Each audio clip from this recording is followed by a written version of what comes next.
Good morning, class 10th. So, today we will start the next topic, that is metallurgy. Before this, please remember ये जो chapter है metals and non-metal children, इसके दो part हैं actually. First part जो अभी तक हमने पढ़ा मेटल नॉन मेटल की प्रॉपर्टीज और मेटल्स की रिएक्शंस. सेकेंड पार्ट में चिल्ड्रन आता है मेटलर्जी, और ये पूरा ही पार्ट बहुत ज़्यादा इंपॉर्टेंट है specially for the board, because section C या डी के जो यानी लॉन्ग क्वेश्चंस जो आने की टेंडेंसीज होती हैं वो यहीं से होती है. ओके तो आज के वीडियो को बहुत ध्यान से सुनिएगा. अगर इन केस कोई भी क्वेरी हो you can write in the comment box और you can ask me in my personal number also.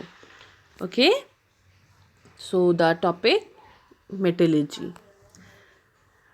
Children metallurgy का मतलब होता है दैट मीन्स अभी तक हम जो भी पढ़ रहे थे कि मेटल कैसे रिएक्शन कर रहा है, मेटल कैसे फॉर्म हो रहा है, इसकी प्रॉपर्टी क्या है, ये सब तभी हम ये बता पाए थे जब हमने इसको डिटेक्ट करा था, जब हमने इसको एक्सट्रैक्ट करा था, जब हमने इस पर एक्सपेरिमेंट्स करे थे.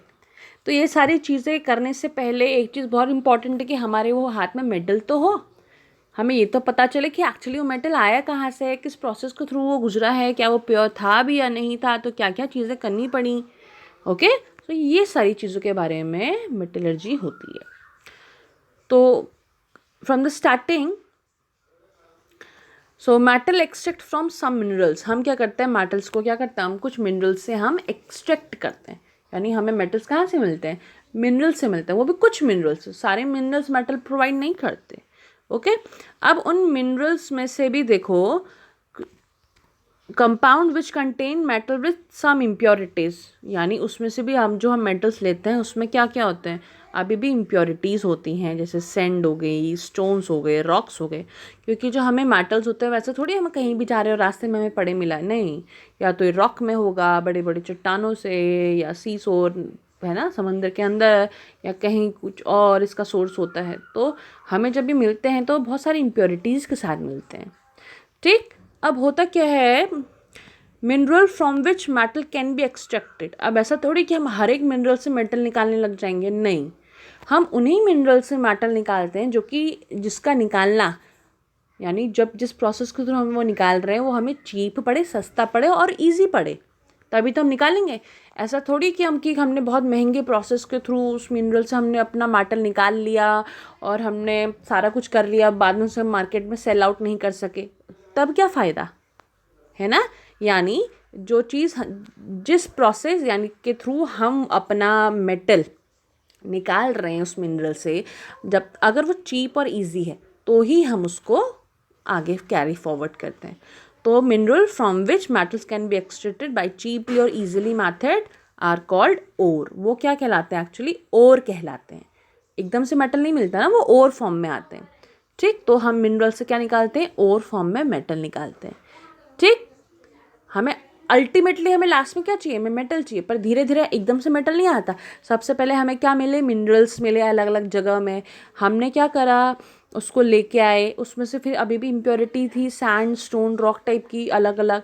फिर हमने क्या करा, उसमें से हमने जिस प्रोसेस के थ्रू यानी जिसके थ्रू हम उसको ईजिली और चीपली हम इसको एक्सट्रैक्ट कर सकते हैं उसे हम ओर कहेंगे उसका, है ना. जब हमें वो ओर मिल जाता है तो अब उस ओर के बारे में, अब उस ओर से हमें क्या चाहिए, हमारा मेन एम क्या है, उस ओर से उस मेटल को एक्सट्रैक्ट करना. तो हमारे पास 5 स्टेप होते हैं उसको एक्सट्रैक्ट करने के. तो पहला होता है क्रशिंग ऑफ ओर.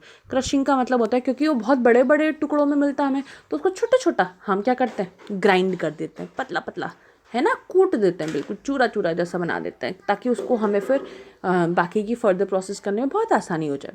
तो क्रशिंग ऑफ ओर. सेकंड होता है कंसंट्रेशन ऑफ ओर. ये क्या होता है, कंसंट्रेशन का मतलब होता है इनिशियल प्यूरिफिकेशन, यानी उसमें बहुत धूल है तो उसको साफ़ कर दो, या उसमें गंदगी कुछ लगी बाहर से इम्प्योरिटी, उसको पानी से वॉश कर दो, है ना. यानी जो इनिशियल प्यूरिफिकेशन होती है उसे कंसंट्रेशन ऑफ ओर बोला जाता है.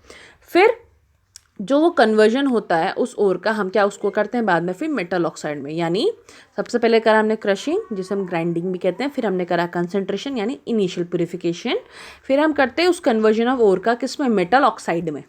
मेटल ऑक्साइड में हम चेंज करते हैं. ठीक अब हमें क्या चाहिए, मेटल चाहिए, फिर हम उस मेटल ऑक्साइड का क्या करते हैं, रिडक्शन करते हैं. तो रिडक्शन करने से क्या होगा, वो किस में कन्वर्ट हो जाएगा, मेटल. कैसे? क्योंकि रिडक्शन का मतलब क्या होता है? Removal of O2।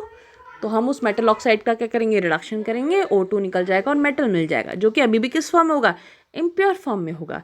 तो फाइनली हम लास्ट मेथड कौन सा अपनाएंगे? दैट इज रिफाइनिंग या फाइनल प्यूरिफिकेशन। ठीक, ये तो था ब्रीफ इंट्रोडक्शन। अब इसको थोड़ा सा डिटेल में पढ़ते हैं। तो सबसे पहले है क्रशिंग या ग्राइंडिंग। ठीक, क्रशिंग ग्राइंडिंग का मतलब आपको जस्ट अभी मैंने बताया, इसका मतलब होता है जो भी हमें और मिले हैं, जिस फॉर्म में मिले हैं, जिस साइज़ में मिले हैं, उसको छोटा छोटा ग्राइंड कर देना, क्रश कर देना। ठीक, इसमें डिटेल में पढ़ने के लिए और कुछ नहीं है। नेक्स्ट है हमारा कंसंट्रेशन ऑफ ओर। कंसंट्रेशन ओर का मतलब बताया बेटा मैंने, इनिशियल प्यूरिफिकेशन यानी स्टार्टिंग की प्यूरिफिकेशन। इसमें सबसे पहला मेथड हम जो अपना सकते हैं वो है हमारा है ग्रेविटी सेपरेशन या hydraulic separation. Okay, gravity separation या हाइड्रोलिक सेपरेशन।